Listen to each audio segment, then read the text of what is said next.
Breaking tonight, more names are joining a quickly growing list of Democratic mayors from some of America's biggest towns, all digging in their heels and vowing to fight President-elect Donald Trump on his pledge to crack down on so-called sanctuary cities.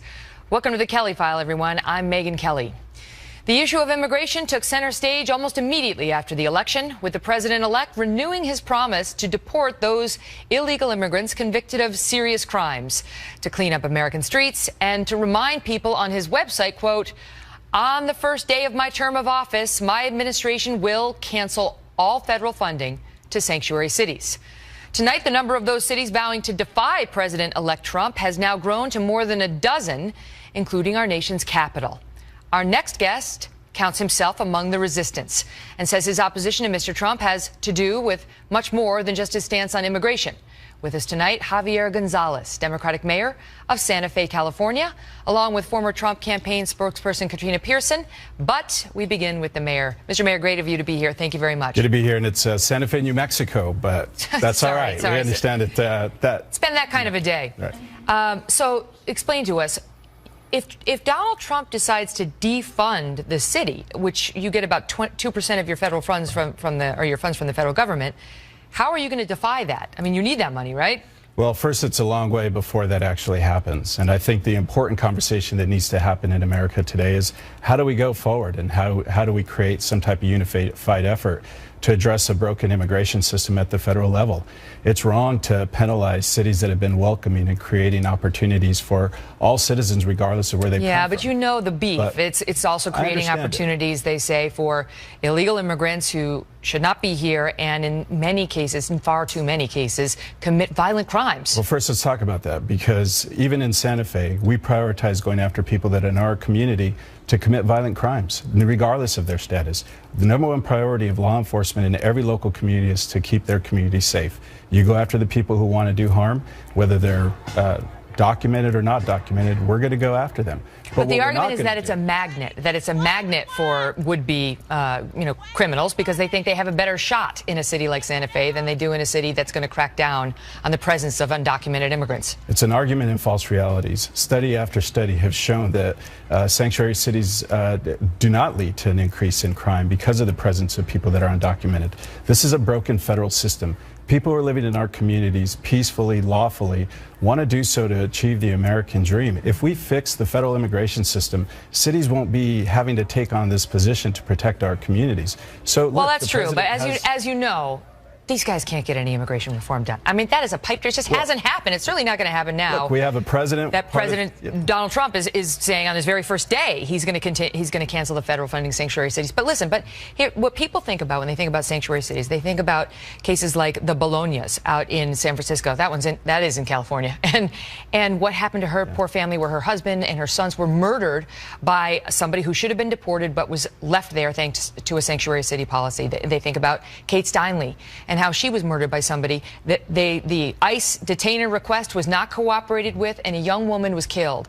And you can understand why Americans say, we're done. We understand. We were empathetic to the plight of illegal immigrants who come here in a well-meaning way at first, but now we're done because too many people have been hurt. The violent crimes are horrific, and no one should justify those actions. But the truth is, look at communities like Santa Fe, where we've had these policies in place since 1999. We withered the recession with some of the lowest unemployment. We're marked as a city as creating jobs because of entrepreneurship. Time after time, we've seen success because we've been a welcoming, diversified city that doesn't focus on trying to do the federal government's job. How do you enforce the sanctuary nature of the city? In other words, do you not ask about immigration status on arrests, or how do you enforce that? Here's what we don't do. We don't ask people what their immigration status is. We focus on trying to protect our community. Okay, but let me ask you that. So let's walk through that. Sure. So then if a police officer pulls over someone who's in the country illegally, and let's say he's got somebody who is an illegal immigrant, who has committed other crimes, and he doesn't ask, then he's lost a tool that he could use against this prior convict of deportation. Again, that's not the process that happens. If a police officer pulls someone over for a minor traffic offense, they'll do what they do with everyone else. They'll run a crime background check on him. If that person is tagged, then 100% they'll contact ICE and they'll begin the process of but if they're tagged, the if they're not tagged because he's only ever been arrested in Santa Fe and you guys never ask about immigration status, then you perhaps lose a tool to go after him. What if he loses? What if he wins the case against him, the criminal case, but you could still get rid of him? Let's say this guy, he's got 5 arrests for felonies, but he's got a great lawyer, keeps getting off. Yeah. But you never identify him as an illegal immigrant, so he keeps skipping on and staying in Santa Fe. Well, once again, we have to look at the realities of what's happened. Since we have been a safe city, a welcoming city, nothing has shown that we've had a rise in crime rates or violent crime as a result of it since 1999. If anything, the contrary. No rise at all. No rise. People are coming out of the shadows. They're participating in our community. They're sharing information with law enforcement because these families want to make sure that they're living in a safe environment. Okay. So we can't go to the most negative side of things that are kind of conjured up during a campaign. Look, it's time to govern. We're not in the political campaign anymore. We have a Republican incoming president, a Republican Congress. They've talked over and over about fixing our immigration system. They need to do that first so that we can begin to move forward as a country. Well, that would address a lot of this. What's going on in the cities. They haven't shown any ability. Wait, so I want to bring in Katrina Pearson, who's the former Trump campaign national spokesperson, along with Eric Guster, an attorney and political commentator. Mr. Mayor, if you wouldn't mind standing by for this debate, because I want to get your thoughts on it. But Katrina, his point is that since they became a sanctuary city, they haven't seen any uptick in violent crime. And so for them, this is not a problem.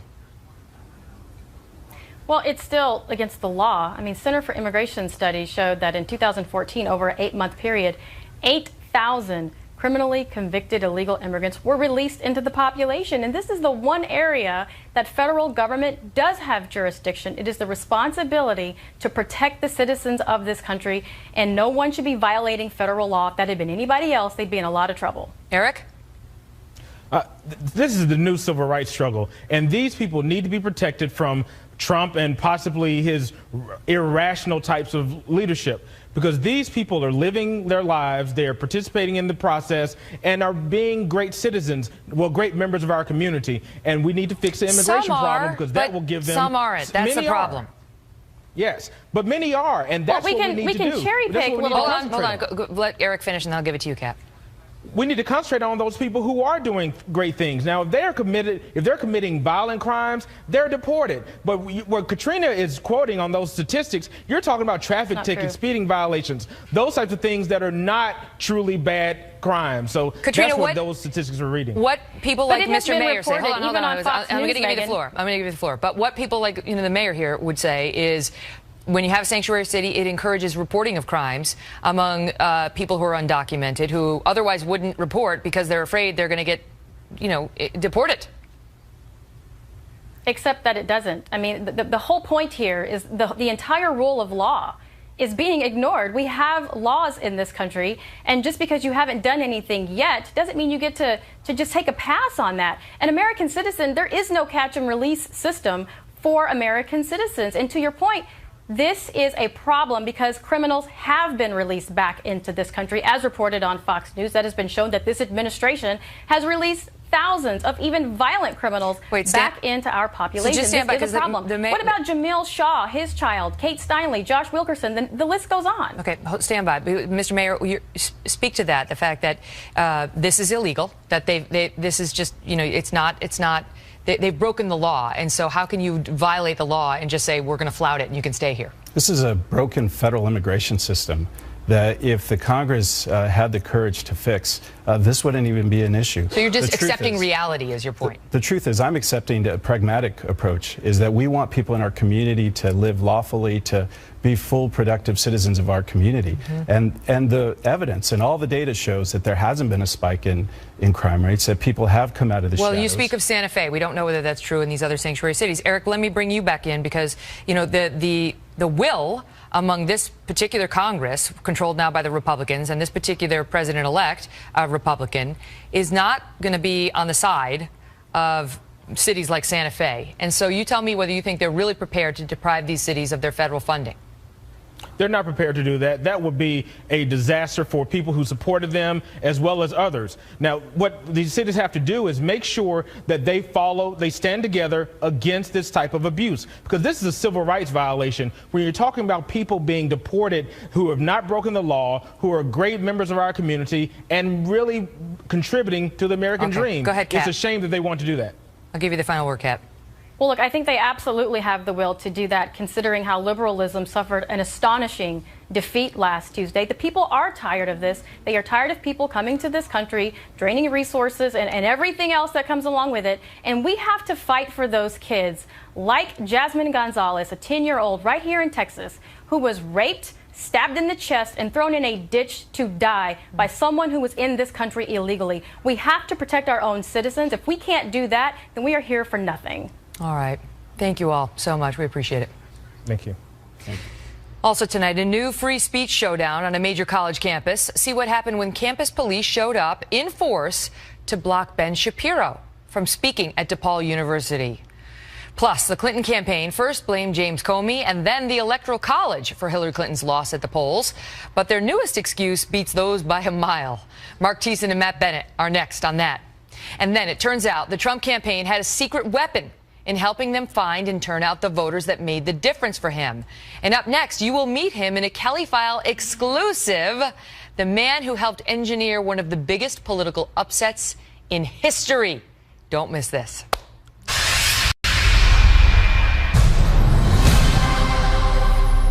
Breaking tonight, exactly 1 week since President-elect Donald Trump's historic upset election victory, and some top Democrats offering a new explanation for what went wrong.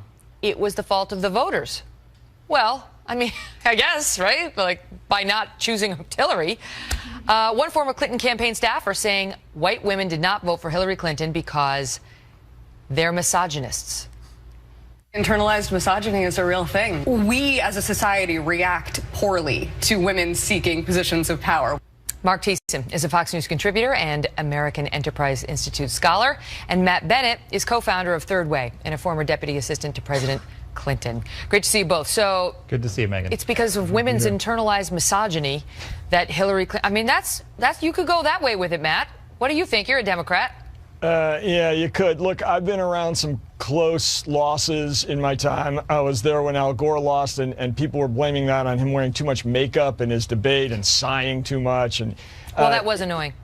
Yeah, it was. But look, Megan, people search for answers when they lose close elections, particularly ones that they expected to win as of like 9 o'clock on election night.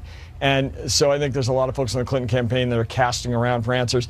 That's not one I would have come up with, but you're going to see a lot of those kinds of explanations. Look, I mean, Mark, there's no question that there was some sexism involved in this race, and that was to be expected given that we had the first female nominee from a major party. But to attribute her loss to white women being sexist pigs is a little confusing when, you know, you had a candidate who, even as President Obama said, didn't work as hard as he did, didn't go to all the counties, didn't drive out all the voters in places where margin really mattered.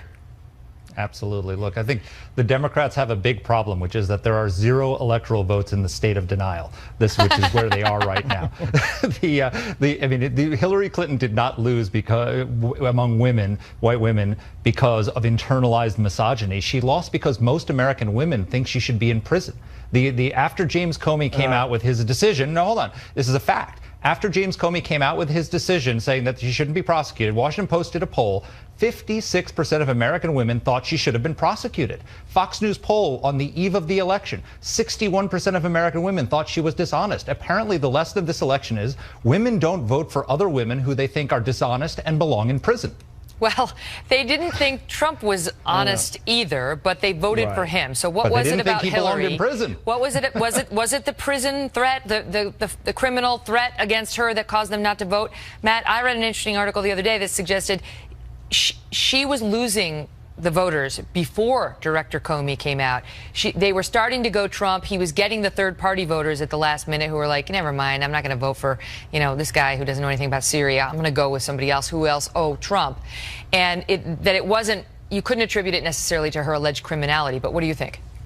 Yeah, I think that's probably right. I just don't. I mean, look, the data from this election, I think, has been proven to be a little suspect. We'll have to dig through it to see which was right.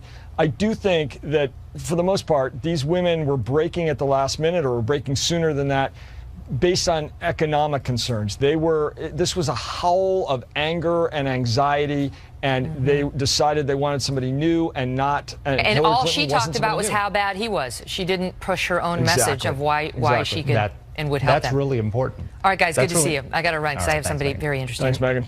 I mean, you're interesting too, but I want to bring you to this guy. An insider's take now on how Mr. Trump actually won. The man behind the digital operation, now credited with helping find and turn out the voters who made the difference.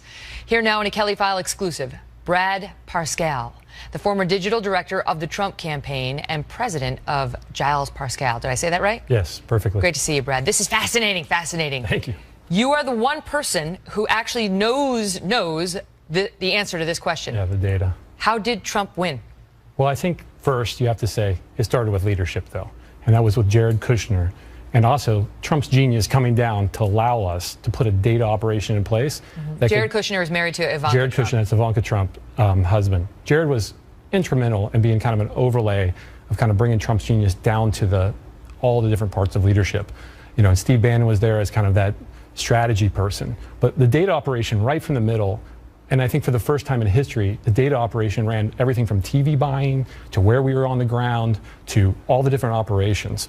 And so in having that data right there, we could start to see where persuadable targets are, GeoTV, everything we needed to know to win the 270. How? I mean, like when you first saw, whoa, we're in play in Michigan, what showed you that? Well, so I think there's a good example from both Pennsylvania and Michigan. We played in some other spots also as I started to see data and started to track it. We were making thousands of live calls, web tracking, different surveys, and pulling data that was driving in and building what's called models and universes. And what we can start to see is we're in play in Pennsylvania, we're playing in Michigan, let's buy in these areas, let's buy in these DMAs, let's buy these voter targets. We started to see that move our direction. And by the Friday before the election, I had predicted that we were going to win 305 electoral votes. Come on. Yep. The ABEV results coming in, which is absentee ballots and early voting, was showing the data that where we were hitting targets and where we wanted to see the voters turn out were showing up for us. Was the reaction by others like, say what? Yeah, I think that there was a thing to stay around Brad's office. He seems really happy and giddy. You feel good when you leave Brad's office for some reason. Yes. So the idea is the data doesn't lie. And that's the beauty about data. And I had some great data scientists. We had teams of them putting that data in a way that could be consumed so we could understand where we need to target people. But here's the interesting thing about Brad. He's not some political operative. You're from country Kansas, as you put it. Born outside Topeka, Kansas. So what gave you the skills to, get a man elected president? Well, I think some of that's just blessing in that, I came out of college in the late 90s. That was a great time to exit school and get a job in the dot-com world and get educated. I had a finance and business degree, but at that point, there was no one with degrees in internet marketing. And I was blessed to spend that. And I've spent 15 years building a company that I started with just $500. And Jared and Ivanka first hired you right back in 2010 to help with the Trump organization. Ivanka and Eric Trump hired me for the real estate website. Okay. And once I got the real estate website, then I started to work my way through the Trump. So how closely connected with the family have you been?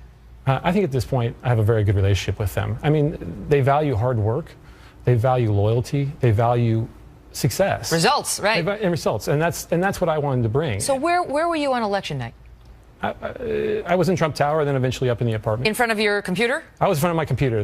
What did you know then before others? Like, we got this. Friday, I was 95% sure, and by Sunday, I was about even more. And my Tuesday morning, I got more nervous Tuesday morning because I knew so much, I just had to wait. Did you know about Wisconsin? My one flip mistake was Wisconsin and Colorado. That's my 305 to 306. However, as you can see, our media buys from Michigan to where we bought them in Pennsylvania and the different ways we're doing, we had a very good strategy with the data. Well, why do you think, do you know why she lost and he won? I mean, other than strategy, do you know what it was that turned it or? Well, I think that, and that's a good see Bannon for a strategy question as well, but I think change.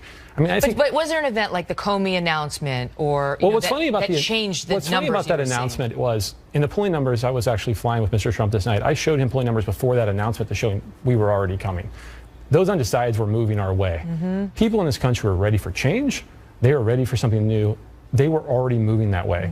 And I think those events continue to have an ebb and flow. What about after the Access Hollywood tape? Did they move the other way? Was that a crisis? I think here's the thing is I think all campaigns have ebb and flows along the way, right? Ups and downs. I mean, but the progress that reassess your data, remove and build new universes that now we have new targets. So you move, you're in the bag, you move the people in and out. This is incredible. So now what are they going to do with you, right? Because is it true that you worked for Ted Cruz for a little while? No, I did not work for Ted Cruz. So now what? This was my first ever campaign. What does President-elect Trump do with you?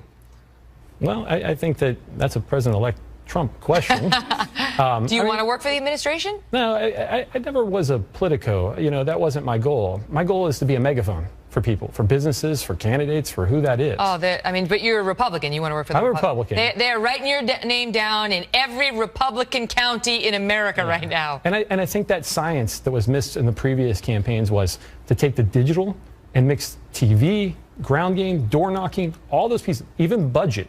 So Jared and I oversaw where the budget choices were based off of data. You shouldn't give all of this away. You should hold some of this inside so you can make more money doing it for others. Well, let's just say, just saying it isn't as easy as doing it. Right. So sometimes you have to say it so people will know that you can do it. Fascinating. Brad, thank you so much for being here. Congratulations on your book. Thank you very much. I had to throw that in. And congratulations on your win. Thank you very much. Oh, wow. Amazingly done. Thanks. 1 week ago, Donald Trump won the presidency of the United States, prompting emotional reaction nationwide. In anticipation of possible tension on campus, University of Virginia President Teresa Sullivan sent a message to faculty and students urging unity. Now she faces backlash for daring to mention Thomas Jefferson in her email, who, by the way, founded the school. Trace Gallagher has that story from our West Coast newsroom. Trace?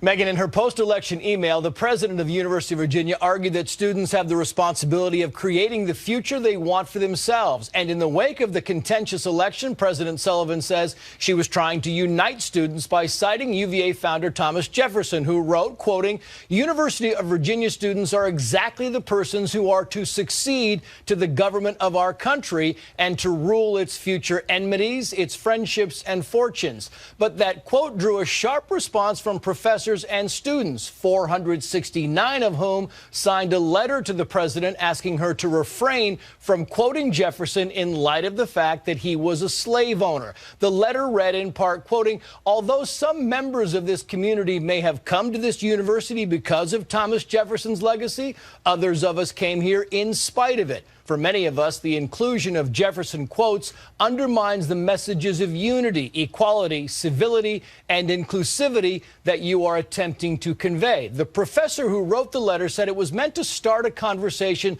of ways to be more inclusive. Well, it certainly started a conversation after comments from around the country came in, as well as a quick response from President Sullivan herself, who said that quoting Jefferson didn't mean she agreed with all of his actions.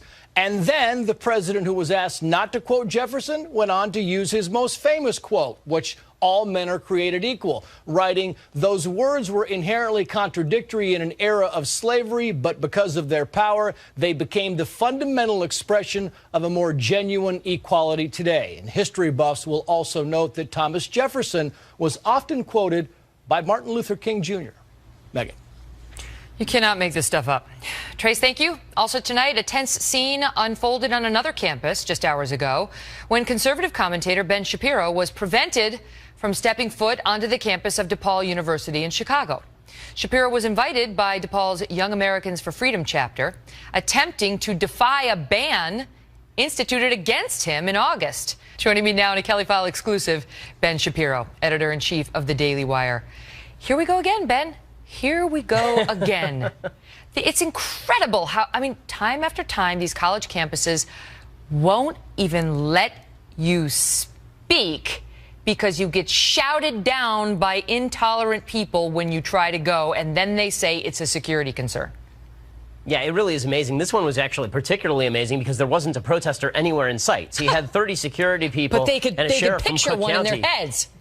Right, exactly. So they'd actually internalized the rioters so well that now they could actually reflect them back out to the world. They're tolerant of anything except somebody actually giving a speech on the topic of free speech. That is the actual topic of speech that I was say that again. Say that again. The speech that I was giving was about free speech, and they are tolerant enough to ban it. So that was exciting. It's unbelievable. You were not allowed to speak about free speech at all. This is what modern-day university campuses have come to. Not in all cases. There's the University of Chicago that denied people their safe spaces. But in this case, so you showed up there to make a point about free speech, and you were arrested. Now, does this have any public dollars coming its way, this university? I don't know. It's a private university, which is why I didn't actually just attempt to walk right past security. If it's a public university, then I would have done so under my First Amendment rights. It's a private university. So once they'd made clear that I would be arrested if I took 2 steps forward, then what I did instead is Christina Hoff Sommers, who joined me at this lecture, she actually Skyped me into the lecture hall, and then we told everybody in the lecture hall to get up and walk out, and we all walked over to a theater that was about 3 blocks away and did the event anyway. What do the kids who, if there are kids who are protesting, young adults, your presence, say? Do you know? Well, I mean, I think that they're just offended by anybody who has a differing point of view. I mean, I'm speaking tomorrow at University of Wisconsin at Madison, and one of the key reasons that they're protesting me, apparently the big protests are planned, is because I'm pro-Trump, which is weird since I wasn't. So they're just making things up. Yeah, exactly. Right, exactly. And then they will let controversial figures from the left come and speak. It's just not somebody who's got strong views from the right. We've seen it so many times. Ben, good for you for trying. Thanks for being here. Thanks a lot. Remember that old First Amendment chestnut? The answer to speech you do not like is not less speech, it's more speech. It's like an important principle. Still ahead, acts of violence caught on camera following the presidential election. The Kelly File takes a closer look at what's going on. Plus, Hillary Clinton reportedly still under investigation by Congress. Still. So where do we stand now on a possible prosecution? Is that happening? Governor Mike Huckabee and Richard Socarides are next. It wasn't political targeting at the beginning, so because there's been a political election, why should I just drop it?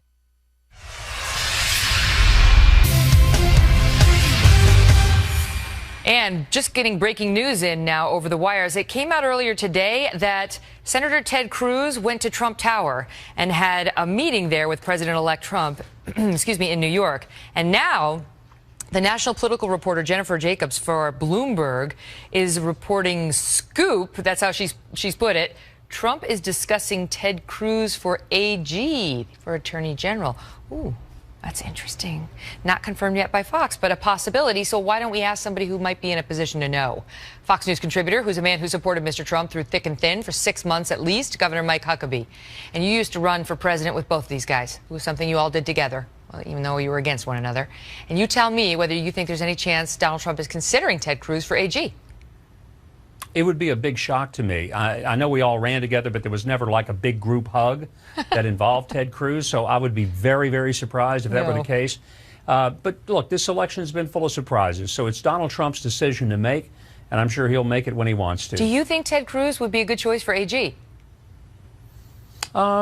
You know, he certainly served in an attorney general's office in Texas as a solicitor general, so he's got that experience. He's a brilliant constitutional lawyer. He has many of the gifts, and quite frankly, I think that there are certain members of the Republican Senate, that would be happy to confirm him because he wouldn't be in the Senate, and they haven't been that happy with him being there. That's a backhanded compliment, I guess, but anything is possible. No, I'm just saying they'll give him a unanimous consent, and the Democrats will vote for him. He's not the most popular senator, that's clear, among his colleagues. All right, we'll continue to watch that, but let's talk about Hillary, because now we had President-elect Trump promising that he's going to put her in jail. You've got several congressional investigations going on, or at least one looking into her and others who are interested in doing so. What happens to that now? Well, I think for Hillary's sake, there needs to be an investigation, because if she's as innocent as she says, she needs to be exonerated. The only way that happens is with a full investigation. But there has been so many things about what she did. I mean, even this recent revelation about her maid had access to the server, typed out things on her computer. Look, I mean, the smell of this is so bad, it takes a hazmat team to just walk into the evidence. But if she's innocent, let's prove it. If, however, that she has done some things that violated national security. She lied to Congress. But, Comey already said no. He already said no. Didn't we already go through this? No, we really didn't. What he said was she didn't have any intent, but intent isn't part of the law. But am I suggesting that I would like to see her incarcerated? Absolutely not. I don't think anything would be served. But I do think that would blow a little of the goodwill? That would blow some of the goodwill that Trump goes into office with? I mean, he's trying to pull more people into the tent. I mean, the Republicans might love it, but those independents and Democrats wouldn't. This isn't a political witch hunt, Megyn. Either there's a rule of law or not. And if Hillary Clinton doesn't have to play by the rules that the rest of us have to play by, that General Cartwright played and that 20-year-old kid who took an iPhone photo of a sub, if those people are going to prison, then we've got an issue. That's what we've got to find out. Great to see you, Gov. Good to see you. Joining us now with more, Democratic strategist and Clinton confidant Richard Socarides. He was also a senior White House advisor under President Bill Clinton. Richard, Megyn, you see his point. Megyn, I want to say first, congratulations on the book. I'm excited to read it. Thank you very much. Settle for more. Settle for more. I want to settle for more. I want to be on the show more. There's the attitude. That's what I'm talking about. Be better. Do better. Excellent. Settle for more. I'm trying. I'm going to try. All right, let's see what in you this got. interview. Should she be prosecuted? What political capital must the Republicans expend if they choose to go that way? Well, listen, I think the most important point here is that she's been cleared not once but twice by the FBI director, Republican FBI director. So if you want to, if people want to prosecute her, I don't know what they want to prosecute her for. But I think that any attempt to continue this, to continue any kind of investigation is really an overreach and would backfire against the Republicans. The conventional wisdom is that if it hadn't been Loretta Lynch, but it had been a Republican attorney general, that there may have been a different result, even under Jim Comey, who's supposed to be independent. Do you think the Republicans might take the chance and find out whether that's true? Well, I don't think so, because I think that the way this works is that the FBI director, the FBI investigates and the FBI director makes a recommendation but it's up to the Attorney AG. General. And if the AG is Ted Cruz, I bet you he might see it differently. Yeah, but the AG, no matter who the AG is never really in a position to overrule the FBI director. Now, if the FBI director came into the AG and said, well, on the one hand, on the other hand, maybe that would be a different thing. But Mr. Comey, a Republican who was certainly no fan of Hillary Clinton's, said that there's no set of circumstances under which a reasonable prosecutor would prosecute this. So I think we have to take him at his word. But the prosecutor is the AG, not the FBI director. And so you never know if Ted Cruz gets in there and says, I think it looks like a pretty good case. Things could get interesting, although we're ahead of our skis on Ted Cruz. This is just one report, unconfirmed. Yeah, great to see you, Richard. So far, too. I'm feeling it. I'm feeling like it was more. It was excellent. Great to see you tonight. So Entertainment Weekly today put out a great review, writing the story of Kelly's years as an attorney and her subsequent rise in TV journalism is surprisingly moving, transforming Settle for More into a primer about the importance of hard work, self-esteem, and most of all, perseverance. And that is exactly why I wrote this book, to show people of all ages that hard work and grit can get you where you need to go. There is also a chapter on sexual harassment and a difficult time that was much publicized over the summer here at Fox News. I thought it was an important story to include, and I'm proud to say that our bosses here at Fox, Rupert and Lachlan Murdoch, felt the same. Like me, they believe that sunlight is the best disinfectant. I'm grateful to them and to you for buying this empowering book. And if you'd like to meet me and talk about it in person, I will be at the Barnes & Noble in New York's Union Square tomorrow night at 6 p.m. Eastern. Then I'm going to run over here to do the Kelly Pile. And then after the Thanksgiving holiday, we are taking the tour. We're taking the show on the road, coming to see you. We're going all over the country. I'll announce the full schedule tomorrow night, but I can't wait to see you. Thanks for watching.